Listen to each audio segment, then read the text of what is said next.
Silakan Ibu Menteri Sosial. Terima kasih Yang Mulia. Yang pertama, kami akan menjawab pertanyaan Yang Mulia Bapak Arief Hidayat bahwa bansos di Kementerian Sosial itu bentuknya cash transfer.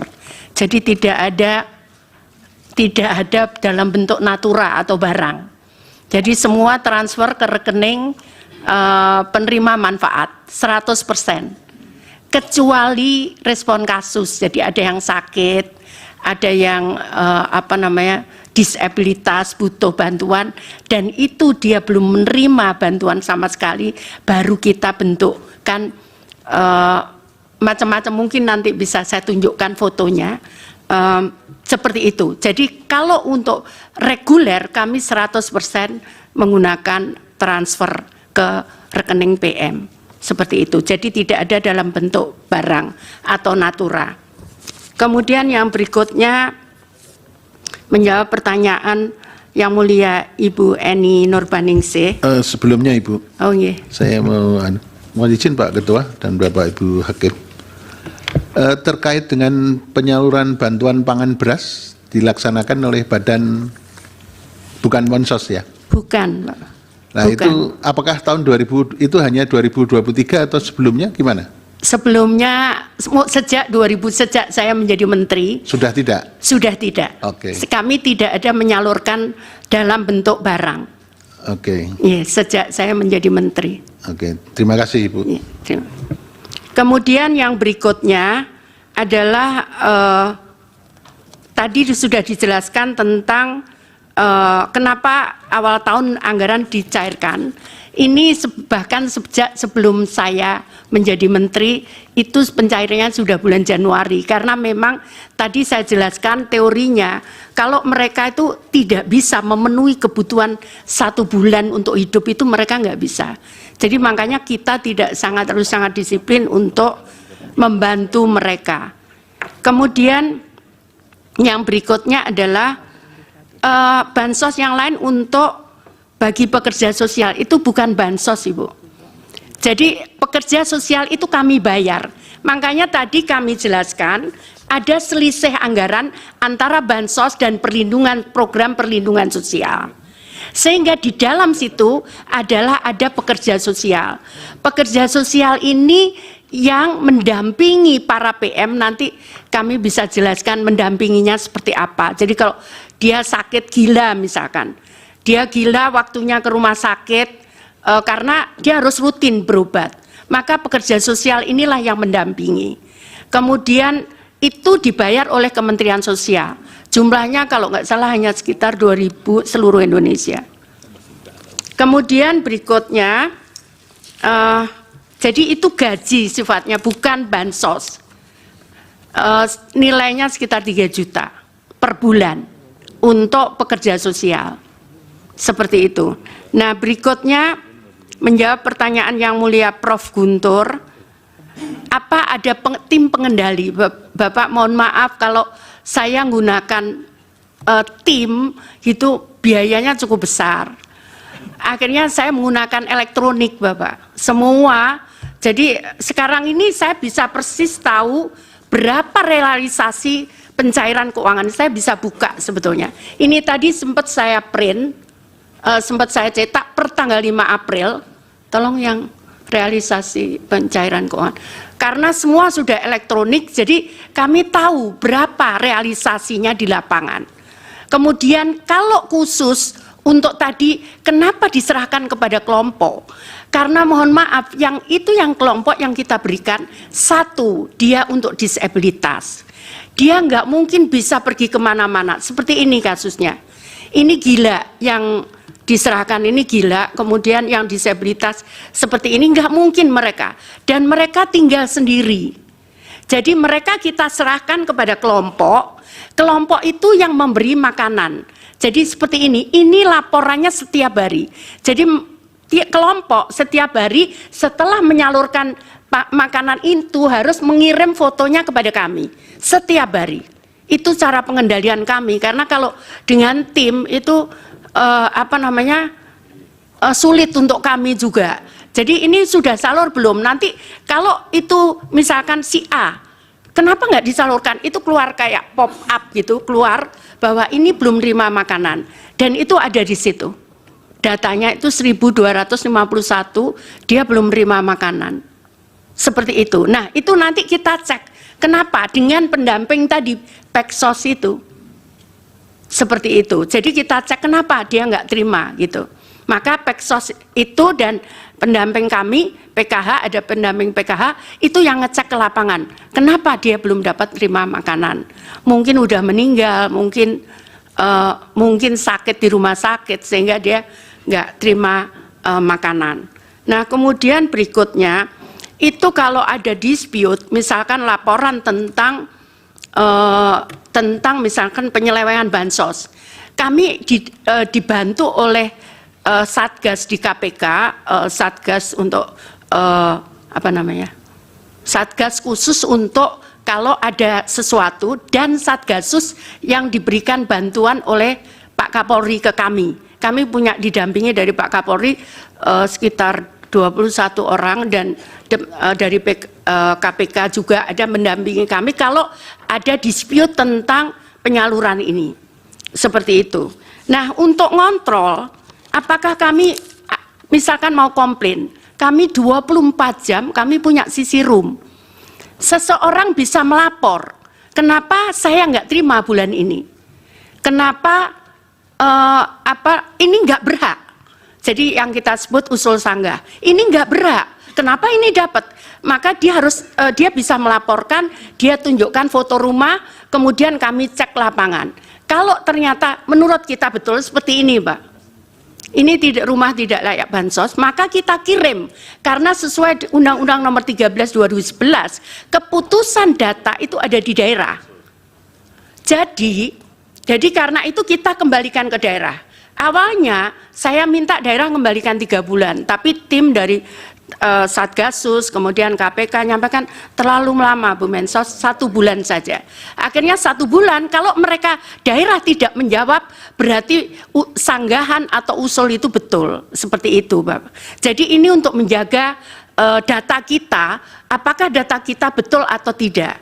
Itu kami punya, sekarang sudah ada berapa juta relawan ya? 2 juta. 2 juta relawan yang dia melaporkan itu.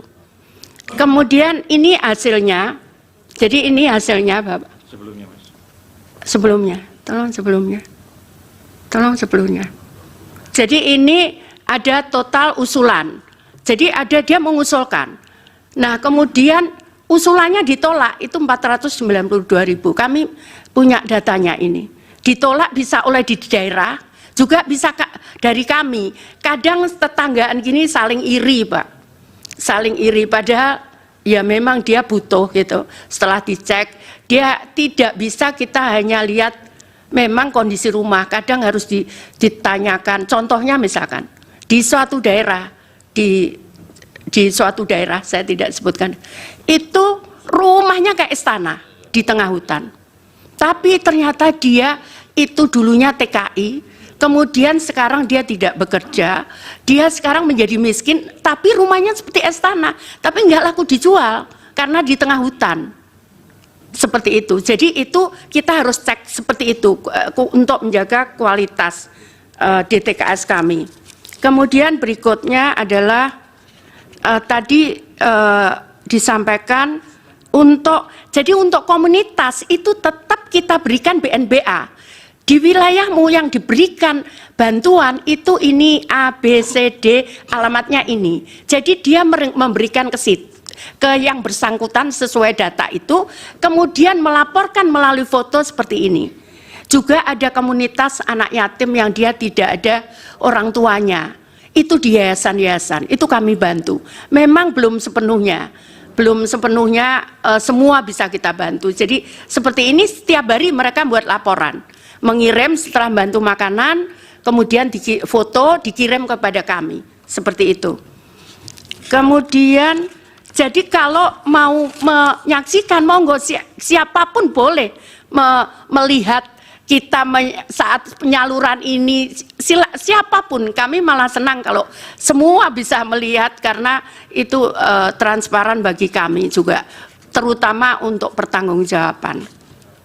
Kemudian, nah permasalahannya memang kadang mereka tidak punya KTP, tidak punya KK. Permasalahannya kadang kenapa dia nggak punya KTP? Karena nggak punya rumah. Sehingga misalkan dia tempat itu, sehingga yang bersangkutan itu dia nggak boleh dipakai alamat itu. Jadi misalkan dia sewa tanah, rumahnya ada, dia nggak boleh. Nah, kemudian yang berikutnya ini saya kemarin nemukan lebih dari 500 anak. Itu anak TKI yang ada di Sebatik.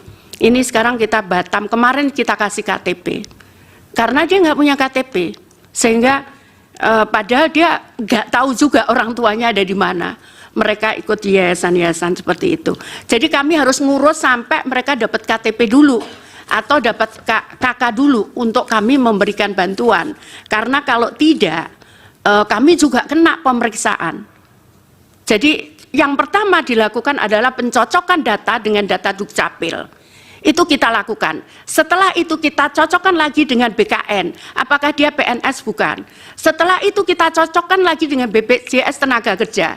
Apakah dia gajinya di atas UMK atau bukan? Kemudian apakah dia termasuk di AHU tadi saya sampaikan itu. Seperti itu. Jadi kita ngeceknya seperti itu sebelum kita yakin bahwa itu berhak untuk diberikan. Kemudian saya mohon izin, saya tidak kalau saya turun biasanya kalau itu ada dispute. Jadi misalkan perselisihan baru saya turun. Tapi kalau tidak itu pun saya selalu mengajak dari perguruan tinggi. Jadi kalau ada perselisihan baru saya turun. Jadi kalau saya turun, yang mungkin Bapak itu memang karena orangnya harus saya tolong. Misalkan, kemarin saya nemukan di Sinja anak yatim, nggak ada orang tuanya, rumahnya itu di jurang begitu, saya masuk harus jalan kaki 1 kilo gitu, itu nggak ada orang tuanya, saya harus ngerayu dia. Maukah kamu ikut di tempat kami? Jadi saya datang untuk itu, bukan itu lebih banyak seperti itu. Atau anak kecil-kecil yang diperkosa, kadang ini memperkosa bapaknya gitu kan, kemudian ibunya bingung karena kadang anaknya disuruh ngaku, nggak boleh ngaku, sehingga kemudian karena kenapa ibunya nggak boleh anaknya nggak boleh ngaku, karena ketakutan nggak bisa makan. Itulah yang saya harus yakinkan bahwa dia dijamin oleh negara gitu, supaya dia anaknya tidak disuruh untuk tidak mengakui itu gitu, dan itu berkali-kali saya temukan seperti itu. Kemudian ya BLT El Nino itu tadi sudah kami sampaikan bahwa itu sudah kami sampaikan memang ya itu bukan kami ngatur, tapi memang tanggal 6 itu ada ratas, tanggal 7 itu kebetulan di DPR, terus kami sampaikan sekalian. Jadi ada hearing ya. Hearing seperti ya, RDP, raker, itu. Ya kami sampaikan sekalian, begitu. Terus saat itu saya ngomong, waduh ini nggak nututi, kalau harus akhir Desember saya harus cair, saya nggak nututi. Saya minta saat itu gimana kalau dengan PT Pos, karena bank tidak mungkin, tadi sudah kami jelaskan dalam waktu 3 bulan, bank tidak mungkin mencairkan itu. Tapi itu sudah kelar, itu jumlahnya tadi berapa? 21.353. Seperti itu Kakak. Kemudian 2023. Kemudian ya, ini saya pikir sudah dijawab yang bantuan pangan beras dan dari Bappenas. Jadi bukan kami, Pak. Sejak 2021 kami tidak menyalurkan dalam bentuk natura atau barang. Terima kasih.